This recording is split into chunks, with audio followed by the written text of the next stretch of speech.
In this video, we're going to take some time to talk about how to solve an equation with a logarithm and an exponential equation.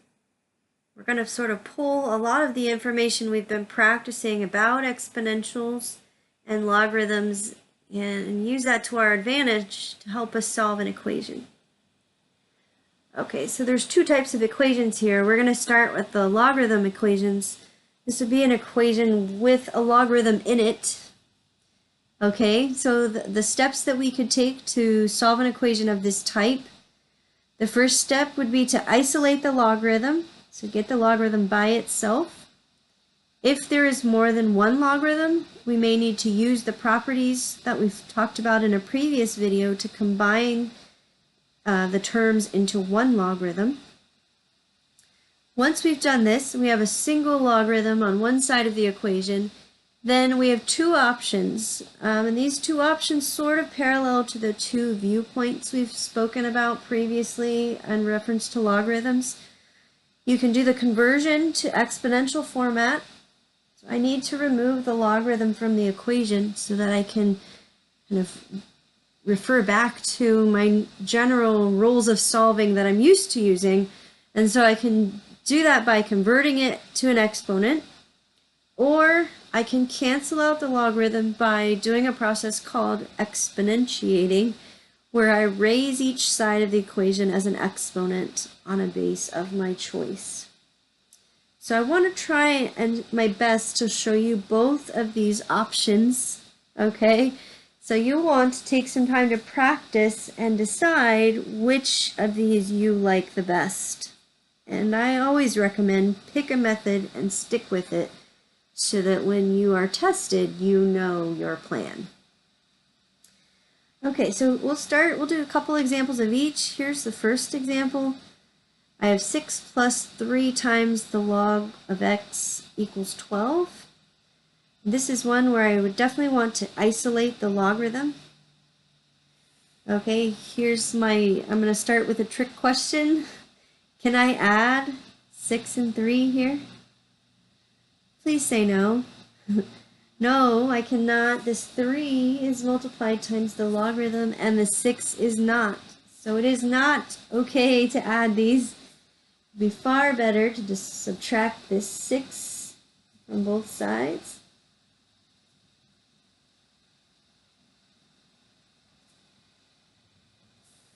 And then I'm going to divide by 3 on both sides.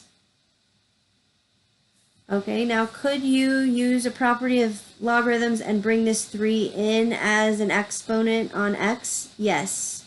Yes, you could. Okay, so that's totally fine to do. You could use that and solve it in a similar fashion to what we're going to show here, and you would get the same answer. Okay, I'm going to do it this way just because I think this is a more straightforward route, but that's definitely legitimate.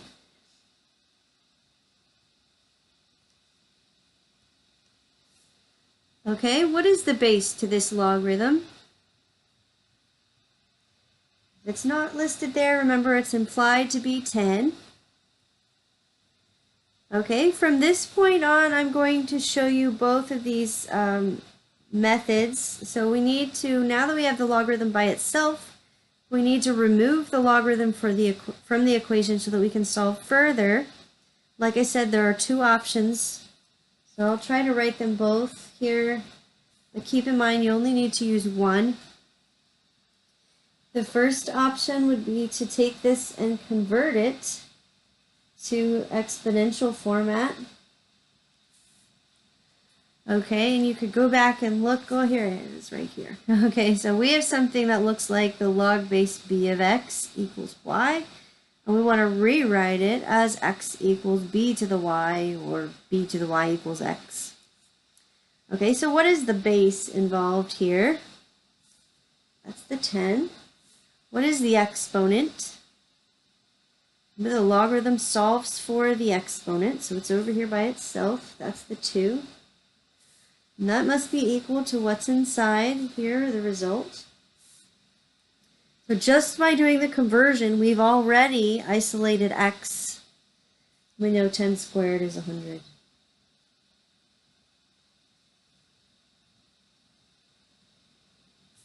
Okay, so that's the converting option. Your other option, once you've isolated the logarithm, is to do this process called exponentiating. So this is, like we said here, it's where we raise each side of this equation as an exponent.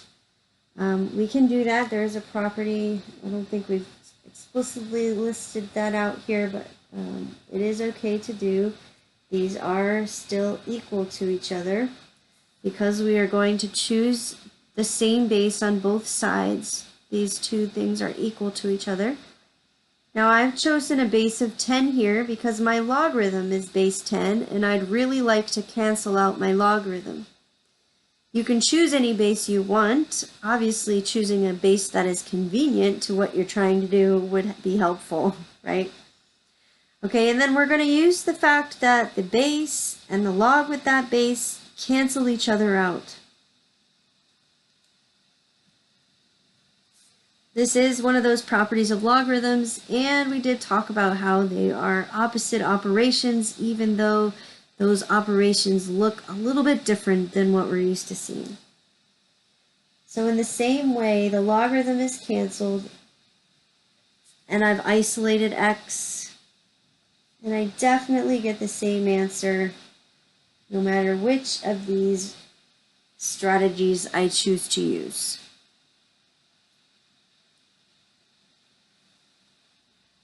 Okay, so try them both out, see which one you like, but I would definitely recommend choosing between one of these two viewpoints and then kind of doing all of your work with whichever one you prefer.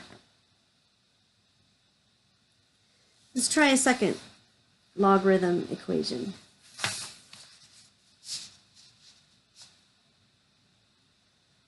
Okay, so for this example, we have two logarithms. Here's another place where it might be convenient to just have your logarithm properties close by so you can look at them. I would really like to combine these two logarithms into one logarithm so that I can work and solve this equation. They are added here.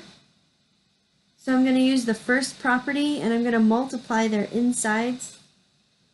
So I'll have the log of x times x minus 3 is equal to 1. Okay, and I've multiplied them here because I'm using that first property. What is the base here? It's not written, so again, it's an implied 10. Okay, now that we've combined the two logarithms together using the properties, we have those same two options. So I can convert this into exponential format, or I can exponentiate and raise both sides as an exponent. Again, I'll try to show you both. So if I convert this into exponential format, 10 here is my base. Remember, the logarithm solves for the exponent, so 1 is my exponent. Must be equal to everything that's inside here.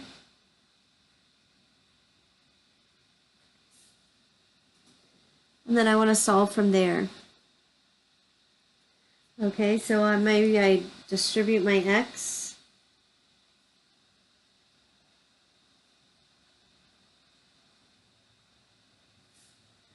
I have an x squared this time. So what solving strategy would be good? I'm hoping factoring maybe. I can't just get x by itself. I need to use a strategy for solving with an x squared. We've talked about those a lot in the past month or so. If I want to do factoring, I need to get everything over to one side. So I'm going to subtract 10 from both sides.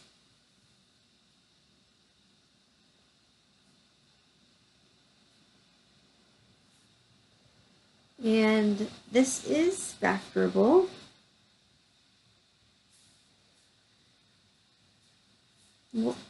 Two numbers that multiply to be 10, 5, and 2 I think are going to work here.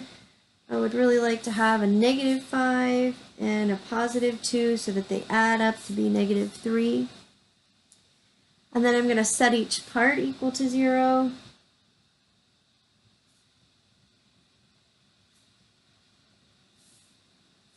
So I get two answers, x equals 5 and x equals -2.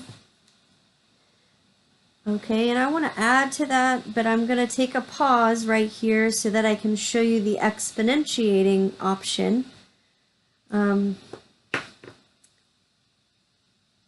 Okay, so if maybe I have this.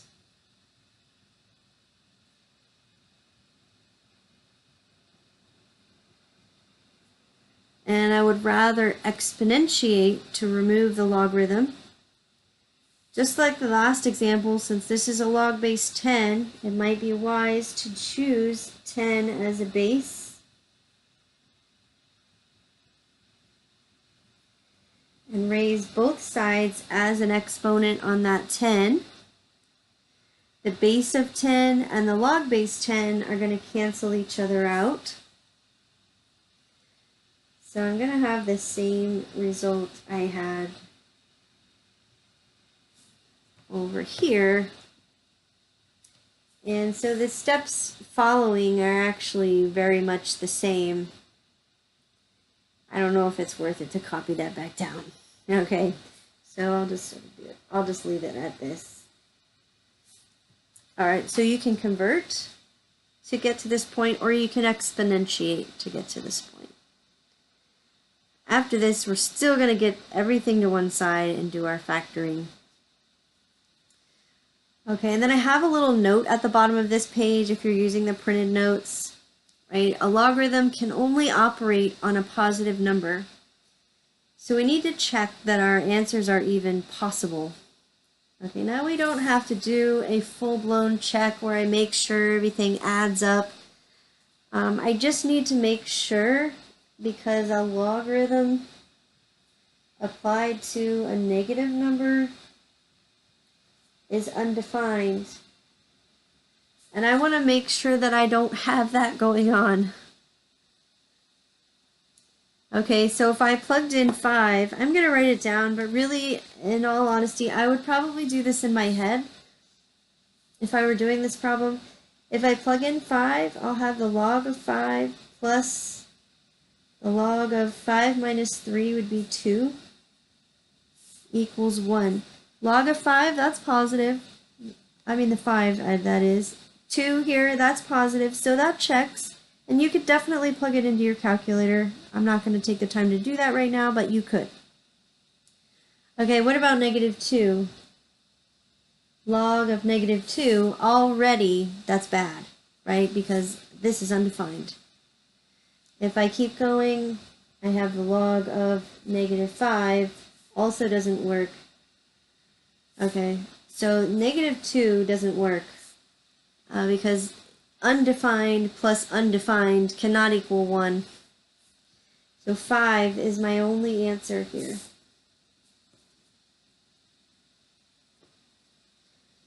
Okay, so there's two examples of logarithm equations. Now I want to look at the other type of equation.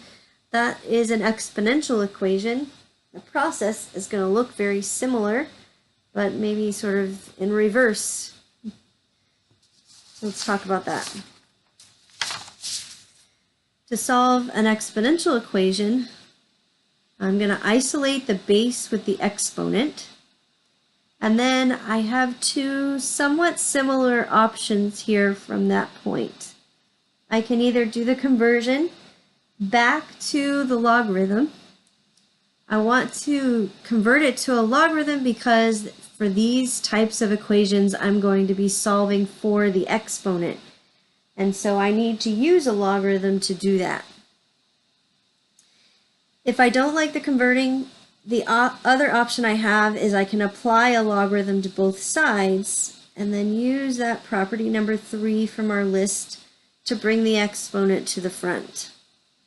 So again, let me try to show you both of those options so you can take the time to choose which one you'd prefer. Okay, so we're going to round to the nearest thousandth. I'm going to copy this down since there's no space directly under.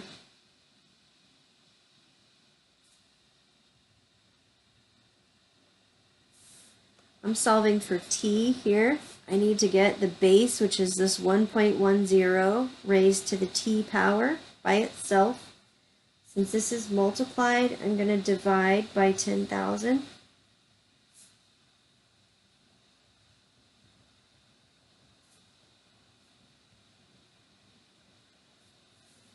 So that's going to give me 5.6. Okay, and from here, I have these two options. So the first option is to convert this into a logarithm format.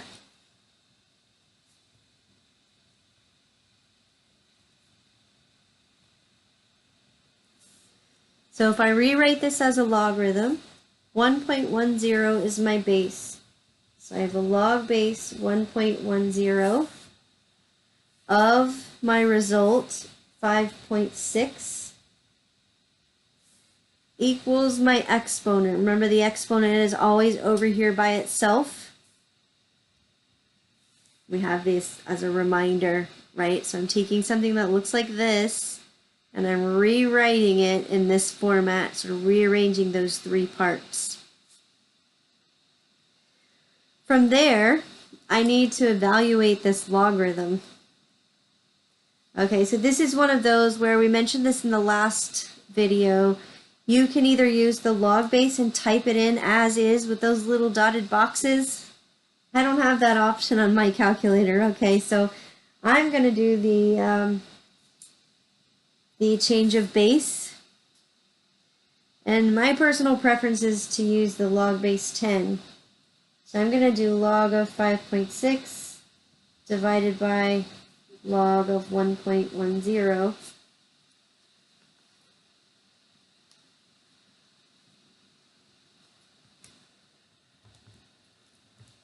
Okay, so I have the log of 5.6. Remember, we've got to close the parentheses. Divided by log of 1.10 gives me 18.075. Remember, we're going to round to the nearest thousandth. That would be the 5 here. Okay, so that solves the problem. That's the converting option. Let me jot down the apply a logarithm to both sides option so you can see what that looks like and compare.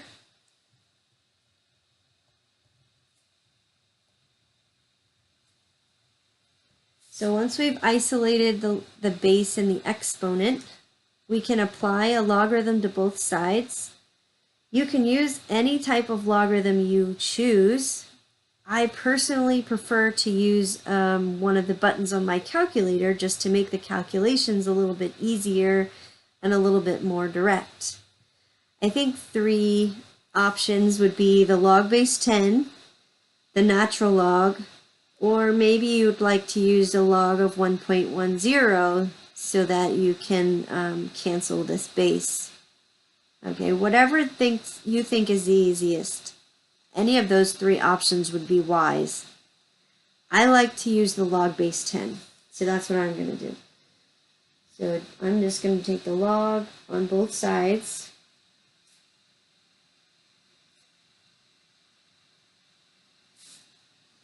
And then we said we're going to use property number 3 and bring the exponent out to the front. I need the exponent to sort of be in line with everything else so that I can solve for it. That's what I need to use the logarithm so that I can do that. Okay, so the t can come out to the front.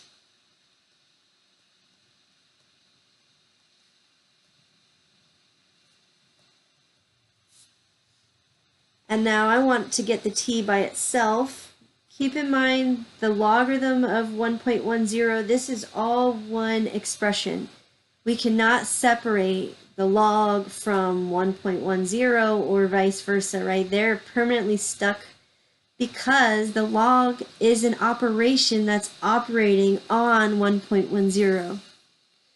So I haven't seen it in a while, but there have been times where I've seen students divide by the word log.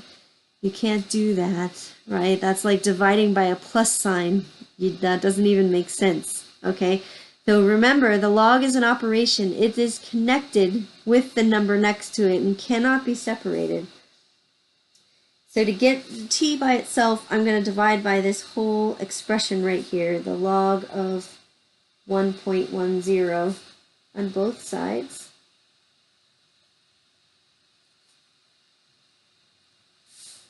Okay, and then I could plug that into my calculator just like we just did a second ago, so I'm not going to pull the calculator out again. Notice that looks exactly like what we had here, so I'm going to get the same 18.075.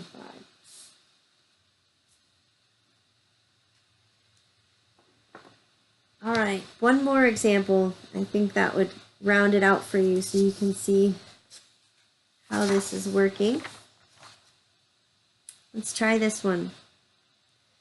Let's say we have 5 times 2 raised to the 3x power is equal to 8.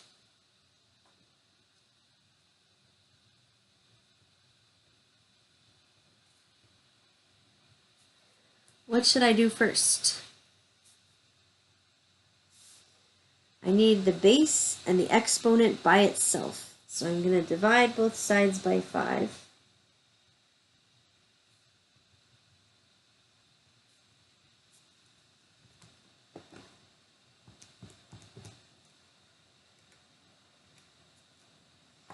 Okay, and from this point, just like the last example, we have 2 options. We can either convert this into a logarithm, or we can apply a logarithm to both sides. Okay, if we convert it, here's our base, here's our exponent, and here's our result. So if I write it as a logarithm, it would be a log base 2. I always keep track of the base and the exponent. The exponent is going to go across the equal sign. And then whatever's missing with the third part, I usually fill that in. There's lots of different ways you can use to help yourself remember that. Okay, and then we want to calculate this logarithm. Like we said before, you can either make the ratio, or you can use that log base that a lot of your calculators can do.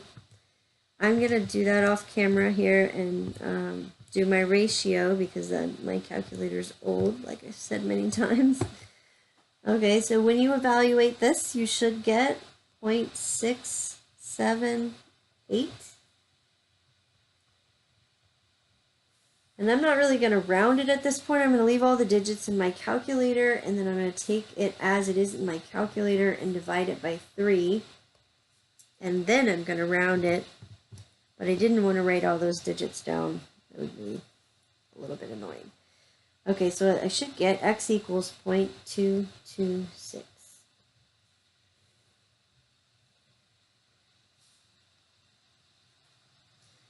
Okay, how about the other method? From this point,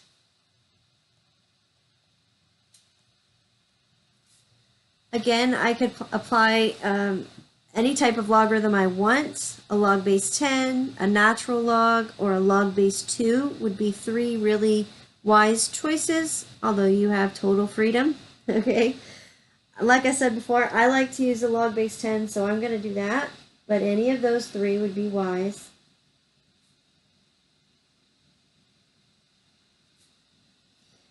Then we're going to bring the exponent out to the front as the multiplier.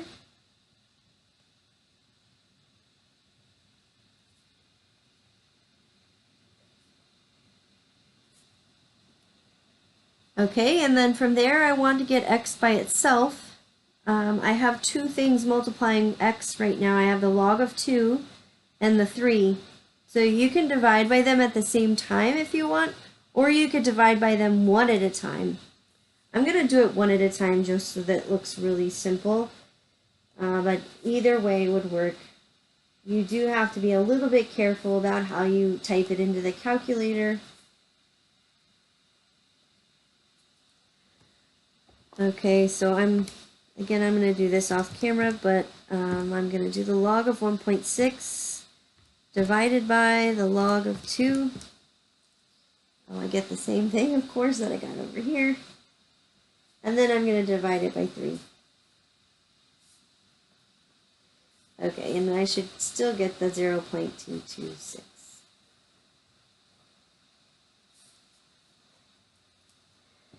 All right, well, I hope that gave you a good picture of how to solve an equation with a logarithm, or how to solve an equation with a variable for the exponent.